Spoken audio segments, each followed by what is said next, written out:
সমুদ্রের অতল গভীরে লুকিয়ে ছিল পৃথিবীর সবচেয়ে ভয়ঙ্কর শিকারী মেগালোডন। আপনি কি জানেন এটি ছিল ইতিহাসের সবচেয়ে বড় ও শক্তিশালী হাঙর? আপনি যদি গ্রেট হোয়াইট শার্ককে ভয়ঙ্কর মনে করেন তাহলে ভাবুন, মেগালোডন ছিল তার চেয়ে 3 গুণ বড়, আরও হিংস্র, আরও বিধ্বংসী। এর দৈর্ঘ্য ছিল প্রায় 60 ফুট, যা একটি মাঝারি আকৃতির জাহাজের সমান, এবং এর প্রতিটি দাঁত ছিল 7 ইঞ্চি লম্বা। এক কামড়েই বিশাল কোনো জাহাজের অংশ ছিঁড়ে ফেলতে পারত এই ভয়ঙ্কর শিকারী। বিজ্ঞানীদের অনুমান এটি এতটাই শক্তিশালী ছিল যে এক কামড়ে 11 টন চাপ তৈরি করতে পারত, যা আধুনিক দিনের সবচেয়ে শক্তিশালী হাঙরের চেয়ে 10 গুণ বেশি।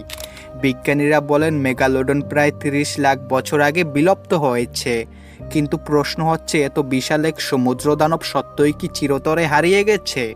কেউ কেউ বিশ্বাস করেন গভীর সমুদ্রের অন্ধকারে হয়তো এখনও লুকিয়ে আছে এই ভয়ঙ্কর শিকারী।